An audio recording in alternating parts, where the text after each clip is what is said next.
4월 28일 수요일, 오늘 말씀은 출애굽기 13장 1절로 22절 말씀입니다. 벌써 4월이 며칠 안 남았네요. 제가 월요일에 하루 종일 쉬지도 못하고 이렇게 장례 때문에 진주까지 다녀왔어요. 한 4시간 좀 넘게 걸리는데 정말 피곤하더라고요. 이제 나이가 들어가지고 장거리가 힘듭니다.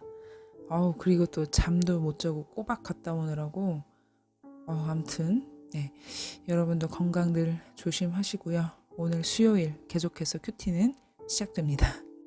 근데 재밌는 게 제가 1분 막 이렇게 올리니까 궁금하셨나 봐요.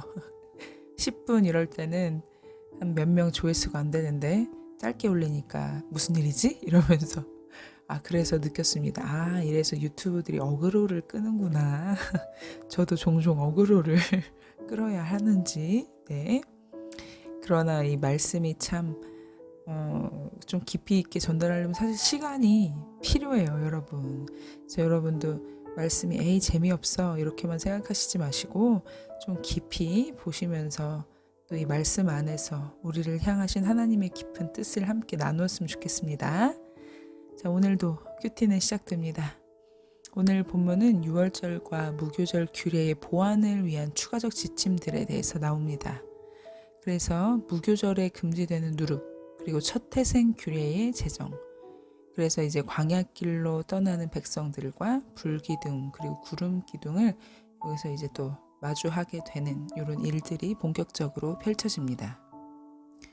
먼저 1절부터 쭉 나오는 걸 보면요.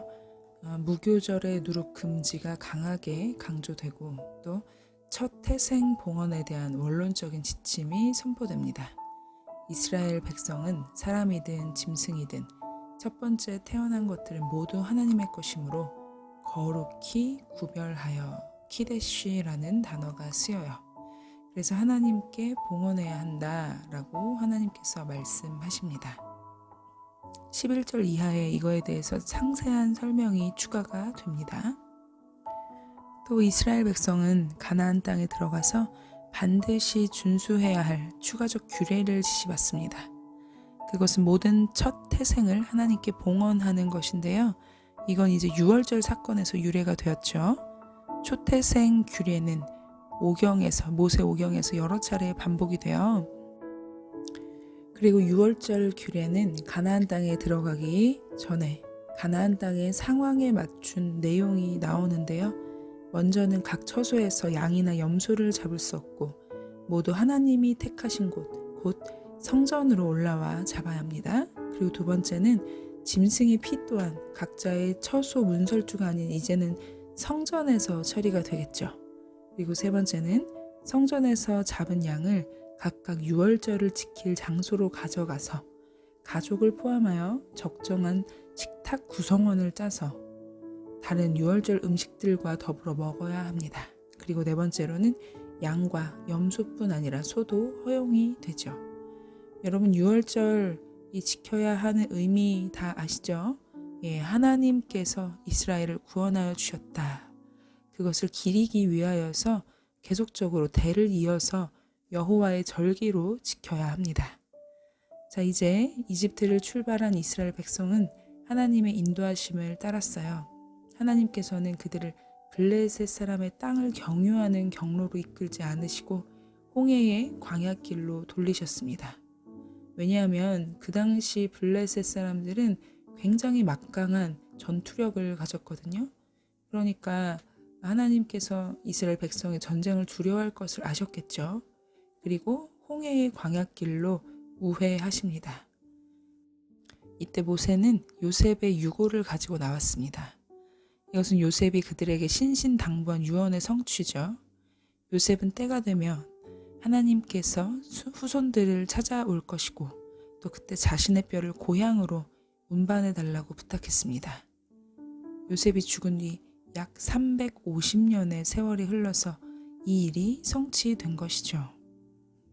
자, 이제 이스라엘 백성들은 숫곳이라는 지역을 떠나서 광야 끝 에담이라는 곳에 도착했습니다. 이곳이 두 번째 정박지예요. 그들이 숫곳에서 얼마나 묵었는지 또 에담까지 얼마나 기간이 걸렸는지 정확히는 알 수 없지만 급히 빠져나와야 하는 상황이라서 아마 거의 하루 걸러 하루로 갔을 것으로 추측을 할 수 있고요. 하나님은 그들을 낮에는 구름 기둥, 또 밤에는 불 기둥으로 인도하십니다. 이 불과 구름 기둥은 출발 직후부터 아마도 출현했지 않을까 이렇게 추정을 하고요. 그리고 이 불 기둥, 구름 기둥은 별도의 기둥이 아니라 합체된 기둥으로 출애굽기 40장 38절에는 보고 있습니다. 그래서 구름이 불을 감싸서 낮에는 구름만 보이고 밤에는 구름은 안 보이고 밖으로 투사된 불기둥만 관찰되었다라고 볼 수가 있죠. 자, 이제 오늘 말씀을 정리합니다. 사실 더 깊게 하면 많은 이야기들을 나눌 수 있는데 오늘 좀 쉽게 정리를 하면 먼저는 초태생 하나님의 것이다 라는 것을 우리가 볼 수 있어요. 처음 난 것, 그 생명은 하나님의 것임을 알 수 있고요.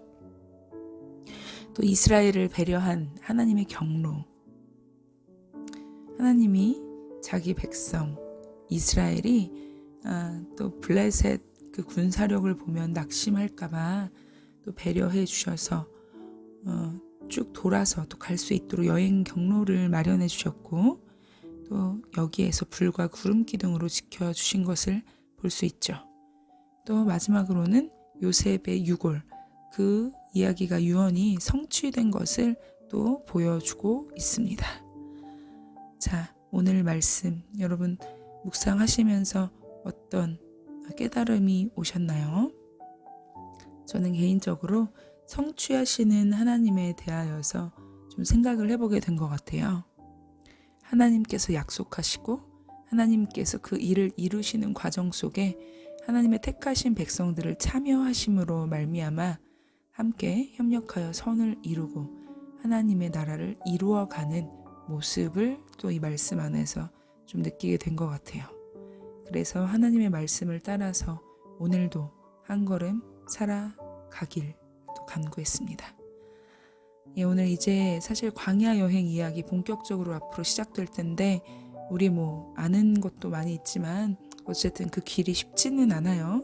그러나 그 속에서 하나님이 우리 가운데 어떤 말씀을 해주시는지 또 알아가길 원합니다. 함께 기도하겠습니다. 하나님, 오늘 유월절 그리고 무교절의 규례를 보완하시는 지침과 또 첫 태생의 규례, 불기둥 구름기둥으로 함께 하여 주시고 광야길로 떠나게 하시는 하나님을 보게 되었습니다. 하나님께서는 우리 택하신 백성들을 위하여서 준비하시고 계획하시고 미리 늘 함께 하여 주시는 그 주님의 그 크심을 또 보게 되었는데 우리 또한 우리의 삶을 살아가는 동안 우리를 위하여서 세밀하게 준비하시고 계획하시는 하나님의 큰 뜻을 보게 하여 주시고 또한 아버지를 따라서 한 걸음 한 걸음 나아가는 우리의 인생이 되게 도와주시옵소서. 오늘도 주님의 규례와 율법을 사랑하기를 원합니다. 그 말씀대로 행하는 또한 그리하여서 아버지를 기쁘시게 하는 우리가 되게 도와주시옵소서. 예수님의 이름으로 기도드립니다. 아멘. 여러분 오늘도 불기둥과 구름기둥으로 늘 우리를 지키시는 하나님을 신뢰하며 광야길로 떠나볼까요? 오늘 하루도 주님으로 인하여 평안한 하루 보내시길 축복합니다. 평안하세요. 샬롬.